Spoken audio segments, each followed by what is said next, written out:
San Marcos 6, capítulo 6, versículo del 30 al 44. ¿Qué les parece si lo leemos de manera alternada? Daré lectura a un versículo y ustedes el siguiente. Amén. Bien, dice la palabra en el verso 30. Entonces los apóstoles se juntaron con Jesús y le contaron todo lo que habían hecho y lo que habían enseñado.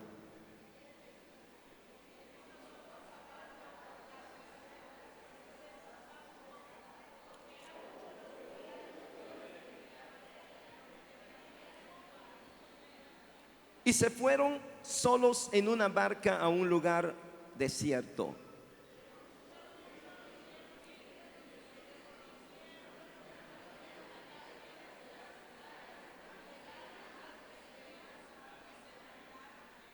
Y salió Jesús y vio una gran multitud y tuvo compasión de ellos, porque eran como ovejas que no tenían pastor, y comenzó a enseñarles muchas cosas.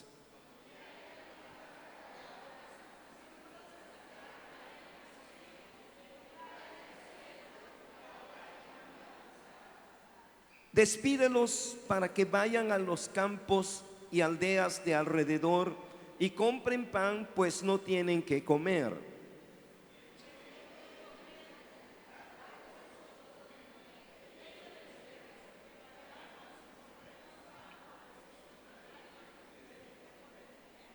Él les dijo: ¿cuántos panes tenéis? Id y vedlo. Y al saberlo dijeron: 5 y 2 peces.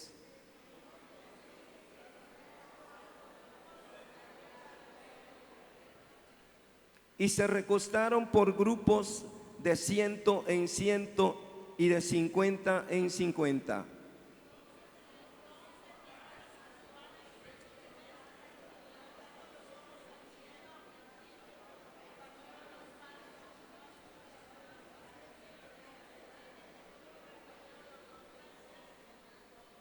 Y comieron todos y se saciaron.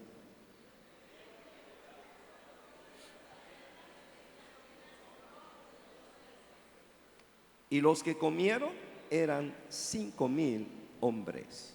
Amado Dios, bendito Padre, danos de comer en esta tarde. Tenemos hambre. Te ruego que nos ayudes a entender la verdad de tu palabra, la enseñanza de esta hora. Ayúdanos, Espíritu Santo de Dios, pon en nosotros el conocimiento, la verdad, la palabra que tú quieres que recibamos cada uno. Tú conoces el corazón, tú conoces, amado, la necesidad de cada alma. Llénalos de ti, llénalos de tu presencia. Amado, sacia el corazón hambriento de ti, sediento de ti en esta tarde. Toma mi vida, mi Dios eterno, y háblanos en el nombre de nuestro Señor Jesucristo. Amén. Gracias Dios, gracias Señor. Tomen asiento, pueblo de Dios, ocupen su lugar, siéntanse cómodos. Hemos estado cantando, alabando, adorando al Señor y tenemos una serie de enseñanzas que empezamos acerca de la cultura de nuestra iglesia, acerca de la ADN de nuestra iglesia, acerca de la razón de ser de nuestra iglesia en este lugar de la séptima sección. Estamos hablando acerca de las características de la visión de nuestra iglesia como pueblo de Dios en este lugar, que le pareció Dios plantar la iglesia aquí en esta parte de la ciudad. Y gracias a Dios tú eres parte de la membresía de esta iglesia. Tu nombre está escrito en el libro de la vida. ¿Cuánto dicen amén? Debido a esa membresía. Por eso es importante que tú y yo sepamos cuál es el rol que nos toca en esta gran ciudad. ¿Cuál es el camino? ¿Cuál es el destino? ¿Cuál es el propósito? ¿Cuál es la razón? Cada una de las iglesias amadas, donde pastorean diferentes pastores, tienen un trabajo específico, tienen un rol, tienen un propósito, Pero tú y yo como iglesia tenemos una razón, tenemos una visión. Una visión, como dijimos, es una gran tarea de parte de Dios. Una visión es una idea que nuestro Dios concibió en su corazón y lo puso en nosotros aquí en Cristo viene para que lo pongamos por obra. El propósito de la visión es alcanzar nuestra ciudad, Juchitán para Cristo. ¿Cuántos desean Juchitán para Cristo? ¿Cuántos de verdad quieren ver esta ciudad transformada, cambiada? Y no hay nada que cambie a la sociedad de Juchitán, que quite tanta maldad, que llene las expectativas del alma, del corazón de las personas, más que el poder del evangelio de nuestro Señor Jesucristo. Por eso tú y yo estamos como iglesia para llevar la palabra de Dios a esta ciudad. ¿Cuántos dicen amén a eso? Y es necesario que entendamos entonces que el propósito es levantar grupos familiares, grupos ICB, Iglesia Cristo viene en diferentes lugares, que se llama también célula, para llevar células en cada sección, en cada colonia, en cada fraccionamiento, llevando la palabra de Dios a todas las familias. Se oye bonito, se oye deseable, se oye muy bueno esto, levantar grupos y ganar la ciudad de esta manera.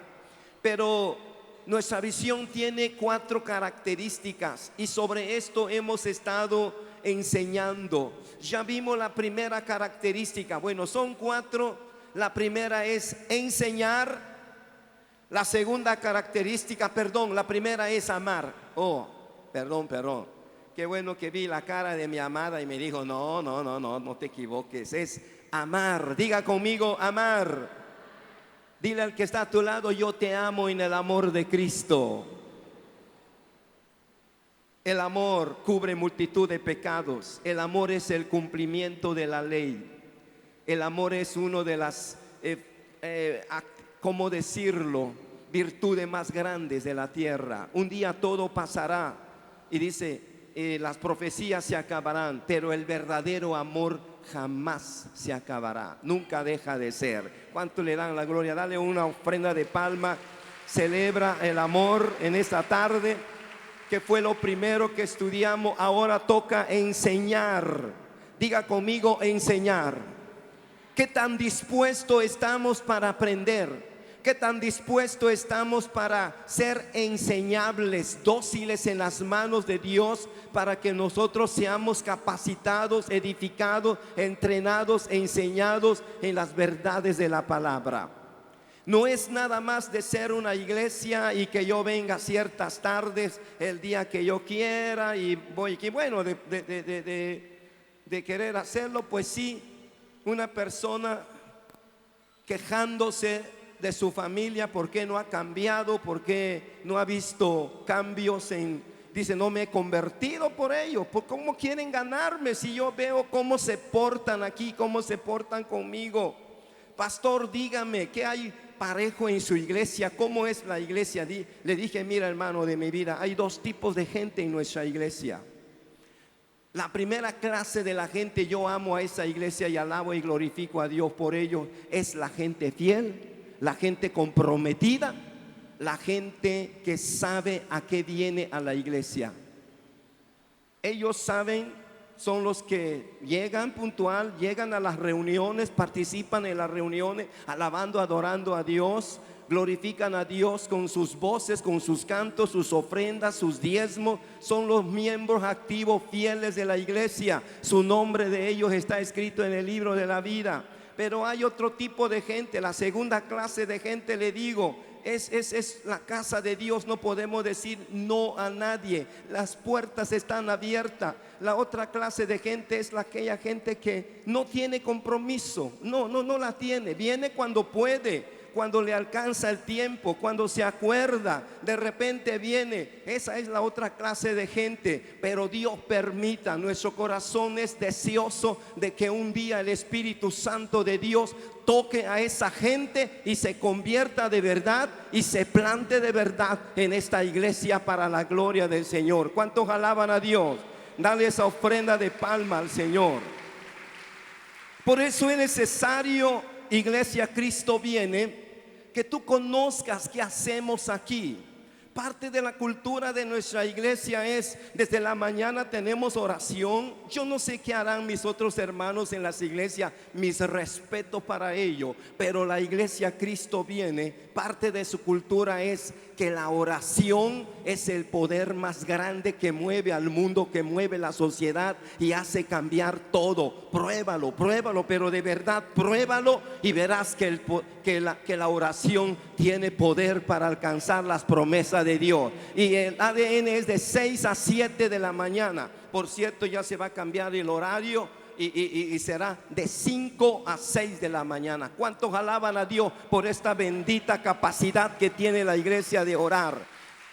Mis hermanos ayunan, los varones los jueves, los viernes mis hermanas tienen ayuno. Tenemos vigilia de vez en cuando, lo tenemos porque hay actividades. Hermano de mi vida, si no hay un respaldo espiritual en nuestra vida, no podemos hacer nada. No se les olvide que somos la iglesia del último tiempo.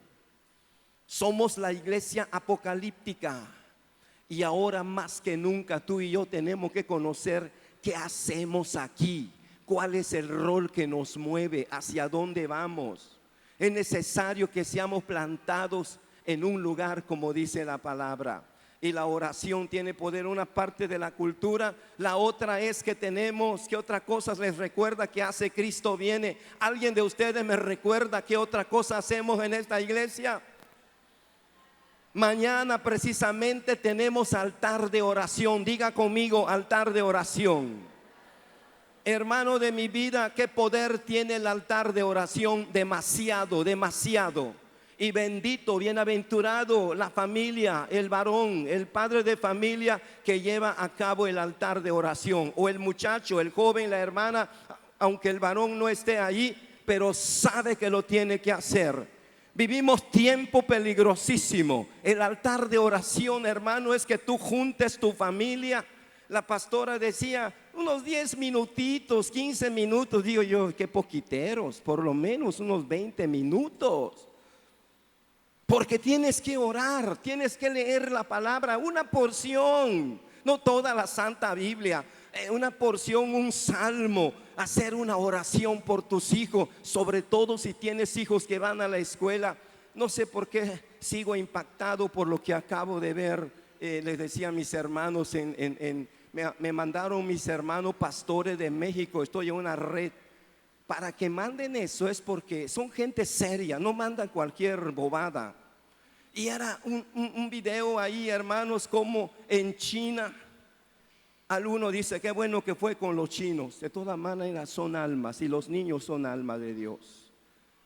No sé cómo supieron que 2 camionetotas van, que no podían subir a un puente, no lo sé. Y llegaron ahí y los detuvieron. Hermanos, llegaron y cuando abrieron las camionetas y bajaron unas cosas que parecen de esos pequeños donde guardan pescado y le echan hielo, hieleras, así eran, pequeñas hieleras. Hermano, como 300, ahí estaban los niños muertos, estaban ahí con hielo encima de ellos. Digo, Dios de mi vida, ¿hasta dónde? Una madre ahí destapa, yo creo que reconoció al pequeño. Ella quitaba el hielo sobre la criaturita ahí para venderles el órgano. Hay una mafia tremenda que viene desde, quién sabe desde dónde. El diablo está arremetiendo contra los niños. Yo decía a mis hermanos, cada vez que viene un acontecimiento fuerte de la humanidad, uno con los que Satanás se desquita son con los niños. Acuérdense en el tiempo de Moisés, acuérdense cuando Dios iba a traer libertad para su nación, Satanás se enojó. ¿Y qué fue lo que hizo? Faraón dio la orden de ahogar a todos los pequeñitos en el río Nilo. Fue una matanza, un ahogamiento de bebés de la manera más terrible. Satanás se ensaña con ellos en esa edad tan débil. Y otra, hermanos, otro tiempo, otro momento. Ustedes saben cuando el Señor Jesucristo nació en la ciudad de Belén. el hijo del diablo, Herodes, por el hecho de que no regresaron los magos para decirle en dónde nació el niño, se enojó, hizo el berrinche de su vida y dio la orden de ¿qué? La matanza de los niños de pecho. Y ahora vuelve a suceder. ¿Qué señal es esto? Dice el libro de Apocalipsis, el alma de los pequeños, el alma de los que han estado sufriendo, murieron de manera trágica, están clamando delante de Dios. Padre, termina con todo esto, que haya venganza de nuestra alma por lo que sufrimos. Léanlo, está escrito en la palabra de Dios. Hermano, me conmovió al ver, ahí sacaron las hieleras de esos canijos chinos, y algunos no eran chinos, los que venían en la camioneta, los estaban pateando, le estaban con piedra. El coraje de ver a tantos niños en las hieleras. Pero por aquí está pasando, hermanos, está pasando. Ya van 2 veces que me enviaron mensaje. Yo no lo he mencionado para no estar ahí alertando, pero hay que tener cuidado con los niños. La encomienda es: no sueltes a tus niños nada más que vaya solo por ahí. Llévalo de la mano, manda a alguien, cuídalo. Vuelvo a repetir, no es nada más una cosa humana, es algo diabólico de este tiempo. Satanás está arremetiendo contra ellos. Por eso tienes que tener altar de oración. Por eso tienes que cubrirlos, porque ellos salen y van. Tú no sabes qué suceda, pero están en las manos de Dios, y Dios ha prometido cuidar a los que son suyos. ¿Cuántos alaban a Dios? Dale la ofrenda de palma. ¿Qué otra cosa tenemos? Células. Y así puedo decirles, hermano, que la enseñanza para nosotros en la iglesia Cristo viene, es algo primordial. Es algo que tenemos cursos, tenemos congresos, tenemos seminario, tenemos un congreso de mujeres. Parece que se equivocaron hace rato, como que coinciden las fechas. El martes 20, ¿qué? Tenemos nuestro 29, tenemos un seminario, un congreso, una cena de matrimonios aquí en la iglesia. Por pareja son 100 pesos. Una enseñanza. Nos importa mucho los matrimonios, sobre todo los matrimonios jóvenes. Vengan.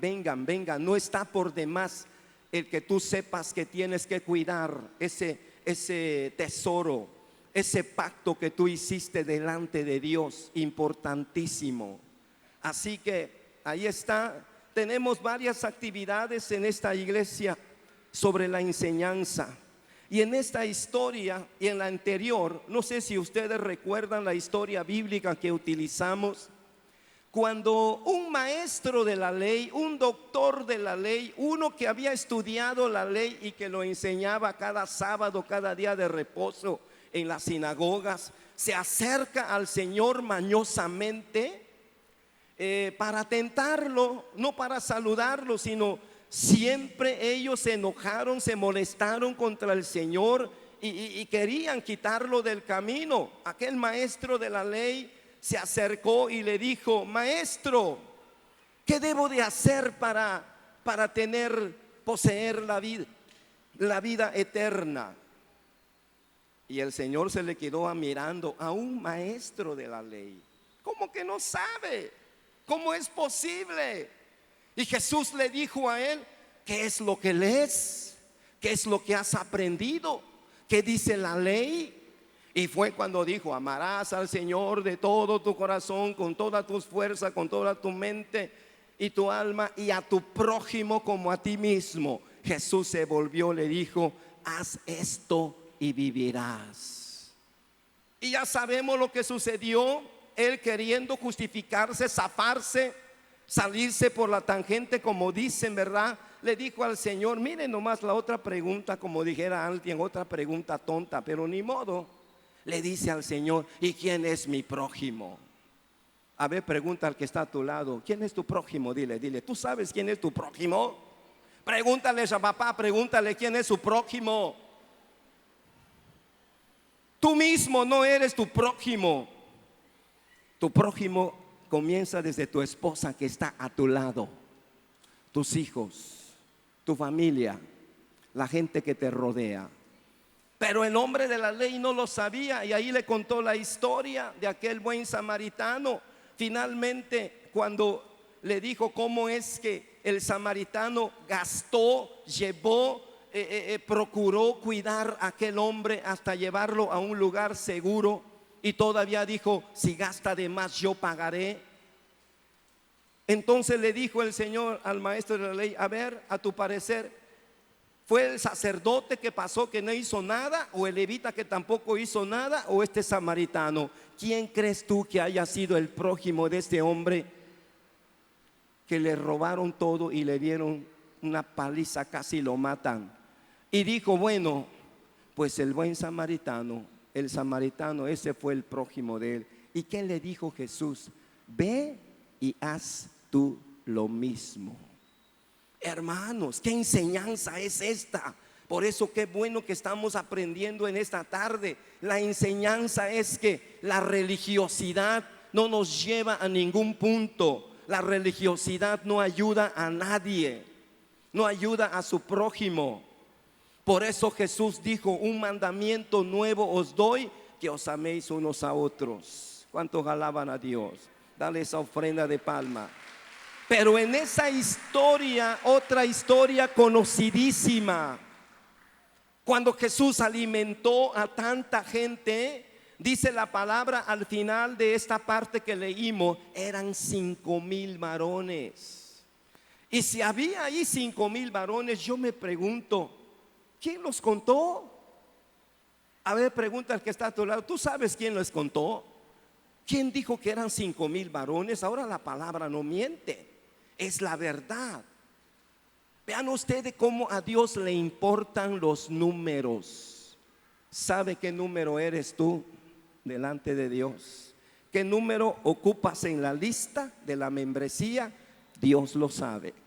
Él dijo 5,000 varones, sin contar mujeres, sin contar los niños. Se cree que había ahí lo doble o lo triple. Fácil, había unos 20 a 30,000 almas en aquel lugar. Imagínense. Pero la cosa es que llegó un momento en que los discípulos dijeron: mándelos, no hay comida aquí. Mira nomás, esos niños ya tienen hambre, esos ancianos están desde la mañana, ya casi anochece, mándalos por ahí. Y fue cuando Jesús les dijo: no tienen necesidad de irse, dadle vosotros de comer. Ay, Señor, aquí hay una enseñanza.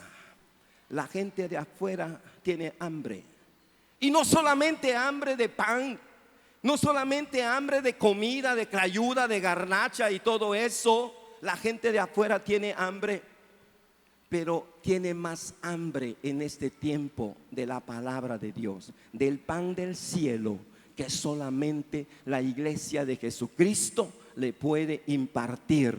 Pan que tú y yo podemos dar a la gente de afuera para que conozca la palabra de Dios. ¿Cuántos alaban a Dios? ¿Cuántos le dan la gloria?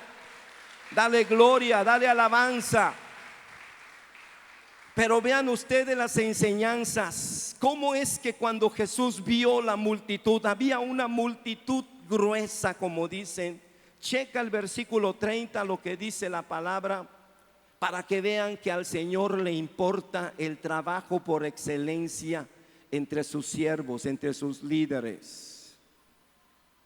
San Marcos 6:30 nos dice, ¿verdad? Chequen, entonces los apóstoles, aquí pocas ocasiones son llamados apóstoles, aquí les está llamando a los líderes, a los discípulos. Siempre eran discípulos, pero en esta parte son apóstoles. Y dice la palabra que se juntaron con el Señor y le contaron todo lo que habían hecho. ¿Y qué más?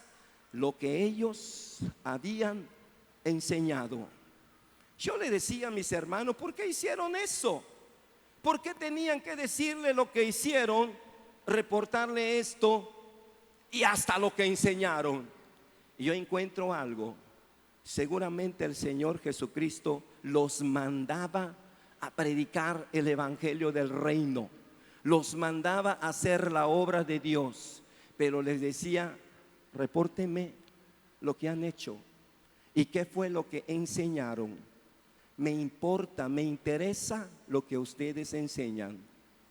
Por eso en la iglesia Cristo viene, en nuestras células, yo le he dicho a los líderes: cuida que no subas a ese lugar de enseñanza y no tengas nada.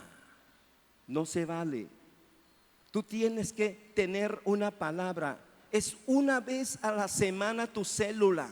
Tienes el tiempo para prepararte mental y espiritualmente, tener un mensaje. Es más, hemos dado mandamiento en esta iglesia que la enseñanza que damos los domingos se refuerce en las células, hablando de los aspectos que estamos enseñando los domingos.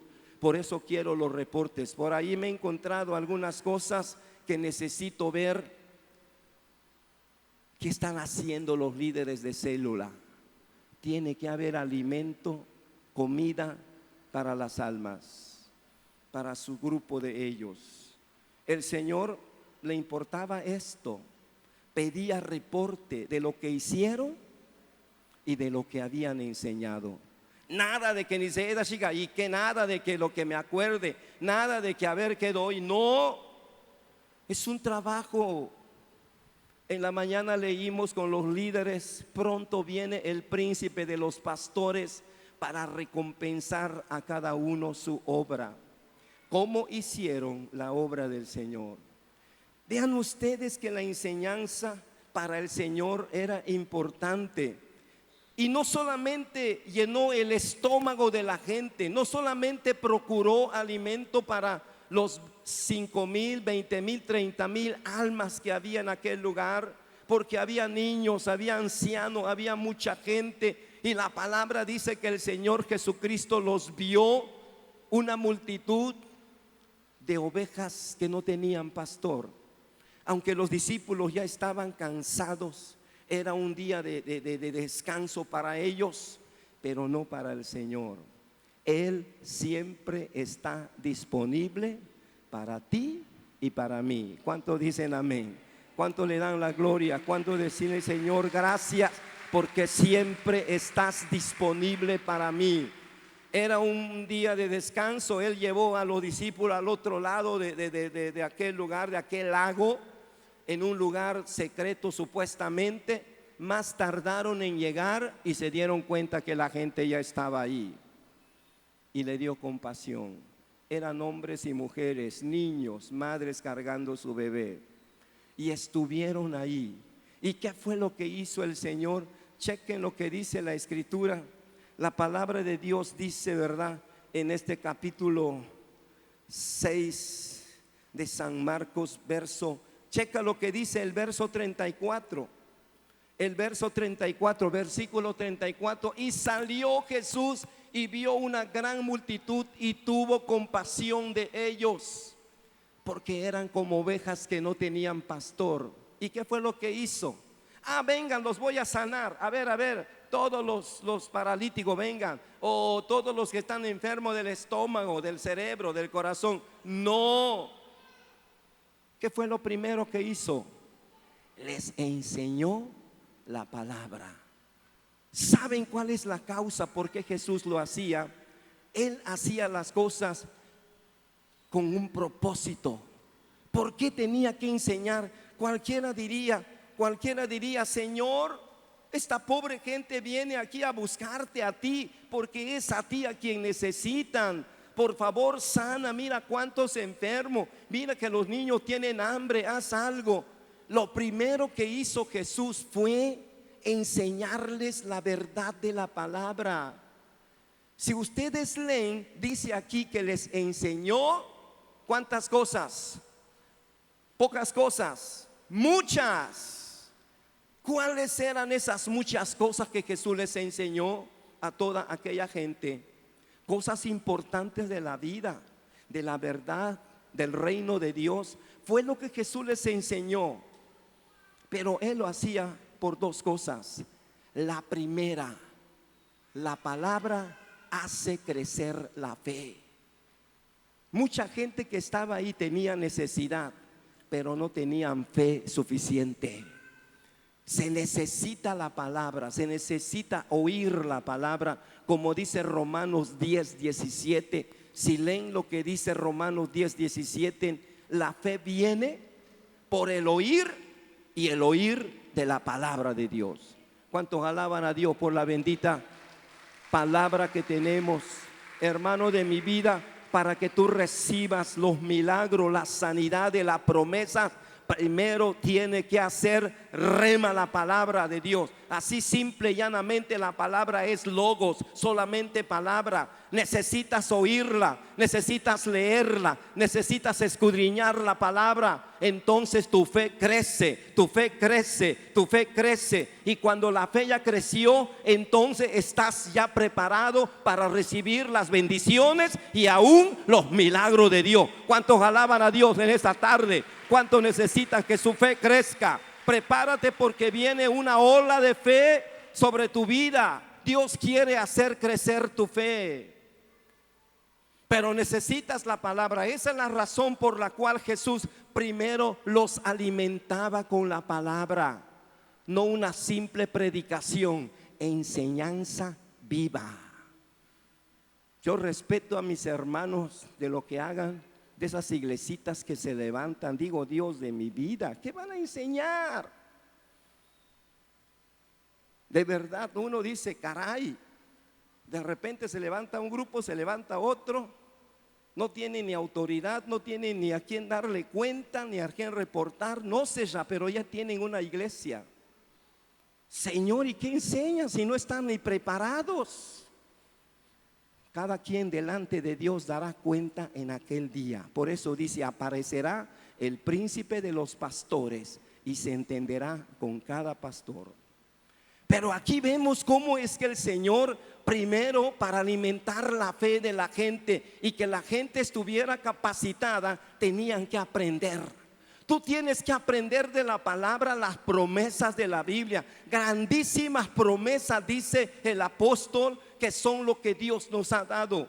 Tú tienes que conocer la escritura, la promesa, la enseñanza de la palabra, cuando dice que por sus llagas fuimos curados. Ciertamente dice la escritura en Isaías 53, 5 y 6 por ahí, ciertamente Él llevó nuestras enfermedades, sufrió nuestros dolores y por sus llagas fuimos nosotros curados.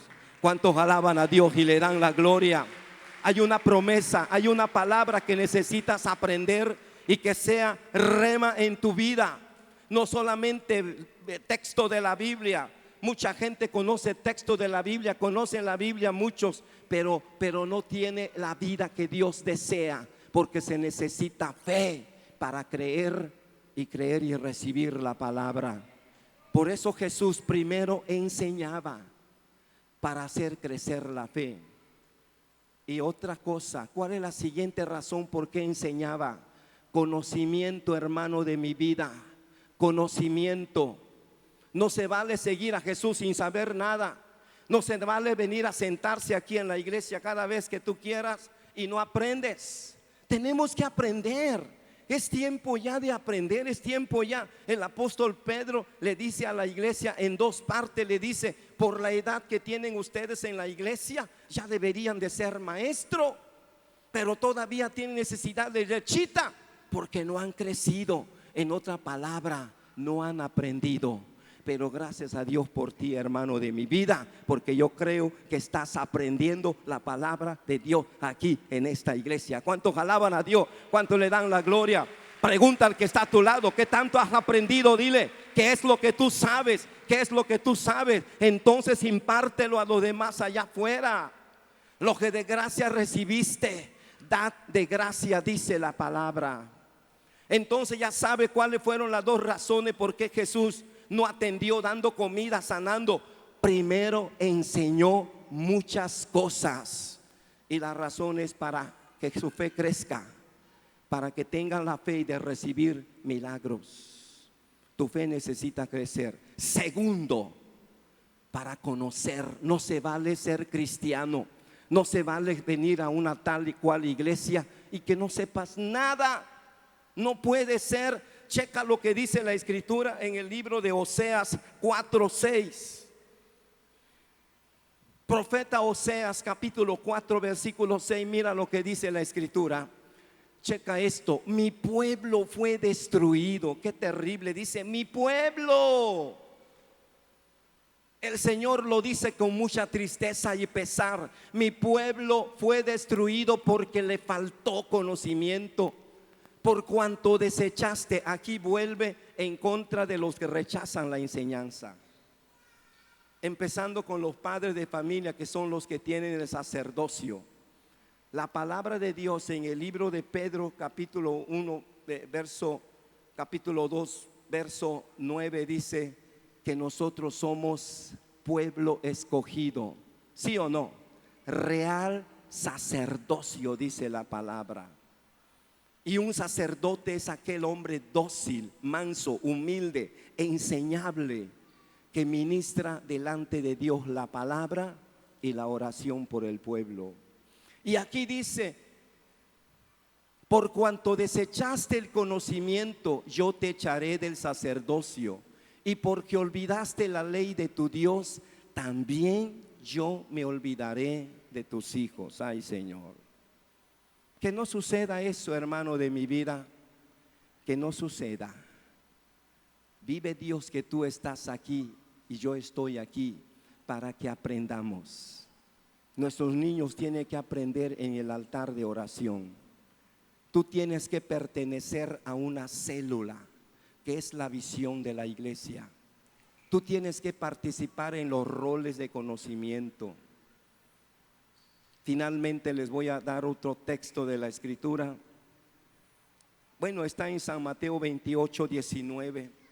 Antes de irse nuestro Señor Jesucristo se le apareció en el monte de los olivos a los discípulos. En el mismo monte va a regresar, dice Apocalipsis. Viene pronto, hermanos, y ese monte se va a partir en dos. Él dijo, San Mateo 28:19, por favor. San Mateo, el último capítulo de San Mateo 28:19. Este versículo ya lo hemos predicado. Apréndetelo, por favor, porque está dedicado a ti y a mí. Vea el pensamiento global del Señor. Vean lo que dice. No unas cuantas personas, no solamente Estados Unidos, México, Europa, no, todo el mundo. El anhelo de su corazón es alcanzar todo el mundo. Por eso dice: por tanto, id y haced discípulos a todas las naciones, bautizándolos en el nombre del Padre y del Hijo y del Espíritu Santo. Chequen el verso 20. El versículo 20 dice: enseñándoles. Vean qué importante es para el Señor la enseñanza. Pronto vamos a comenzar una serie de enseñanzas que se llama Crecer aquí.